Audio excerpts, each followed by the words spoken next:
A big hello and a very warm welcome to Brand Equity's Diwali special with me, Sonali Krishna. We're calling it the CEO Makeover. Now, every Diwali, Brand Equity attempts to whip up something truly unique for its viewers, and this time we've attempted the same. We've got India's youngest CEO and his wife joining us shortly, along with India's ace designer. As you can see, I'm in one of the country's leading designer showrooms. It's none other than that of JJ Valaya's. Now, JJ Valaya is a man who needs no introduction at all. But for the uninitiated, here's a quick profile of what the man has achieved in the world of fashion.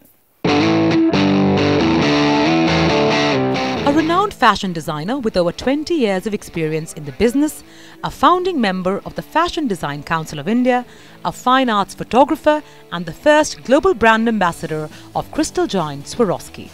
JJ Valaya is quite clearly the king of couture. But as many success stories go, that's not how Valaya's journey started out. He was born Jagsharanjit Singh Ahluwalia on October 8, 1967 in Rajasthan, but spent most of his childhood travelling to different parts of the country due to his father's various postings in the Indian Army. He studied commerce and eventually went on to become a chartered accountant.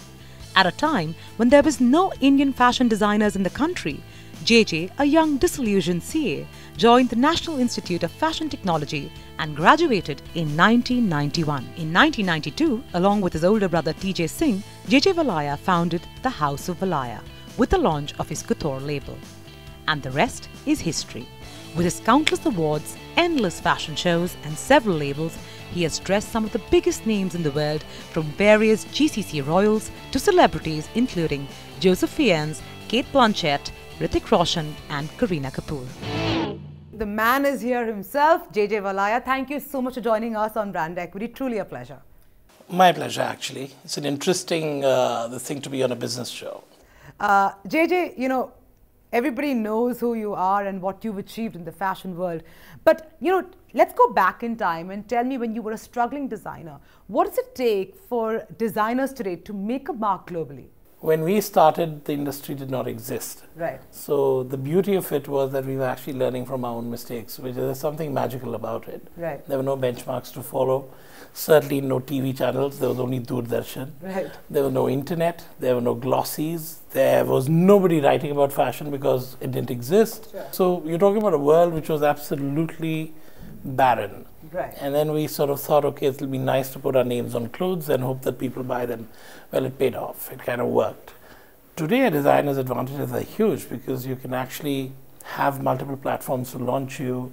You have innumerable kind of publications and TV channels covering what you're doing. Right. You have the internet, which has shrunk the world into one little, you know, sort of tap of the key.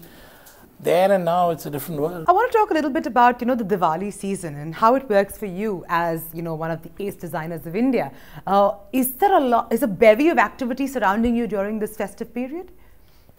The Indian fashion season pretty much starts around August, September. Right. And goes till about March. This is peak season. Right. Now, this is when Diwali, of course, is big, but this is also when all the weddings happen. Sure. Because this is that time where it's auspicious. It's auspicious, the taras and the chands and some you know how it is with Indians.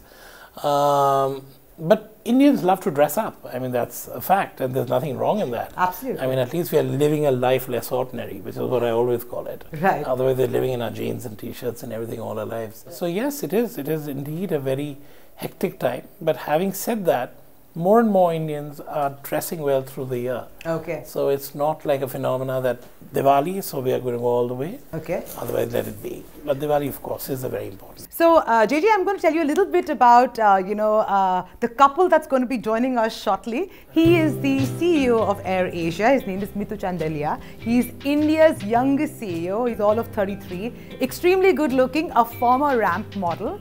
And he's married an Estonian girl. Her name is Inga, and they're really excited to come and meet you and get all dressed up, dolled up, and so that you can style them for Diwali. And you know, they're big fans of yours, and I'm really excited about meeting them.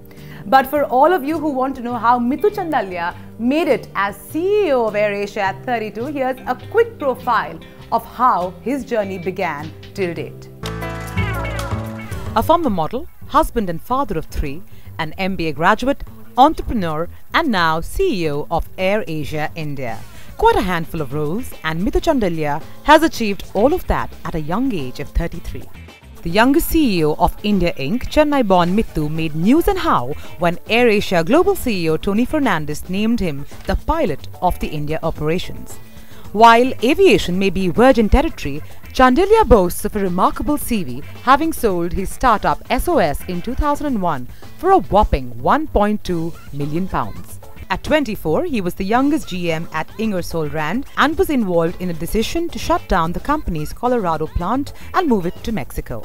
Although Chandeliya studied in Rishi Valley School in Andhra Pradesh, he has never worked in the country. What's interesting is that the current AirAsia CEO loved writing poems during his school days.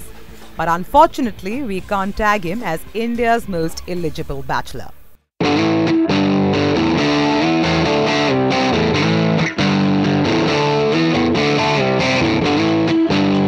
Thank you so much, Mithu. Truly a pleasure to have you on Brand Equity. Thank you so much for joining us, Inga. Very nice to meet you. This is JJ Valaya, the designer. Hi JJ, how are you? Good to see you. And as I was telling you before, that's Mithu Chandeliya, the CEO of AirAsia. The youngest CEO is also telling him probably the most good looking as well. Thank you. That's where you can blush. That's right. That's right. So how's it going for you? Moving base from Singapore to Chennai. It's been great, but I'm really blessed to have a very supporting spouse who's taken care of all of the hard stuff. All I got to worry about is the planes and my employees. Yeah. And I'm not going to have a problem with them because they're actually great looking people.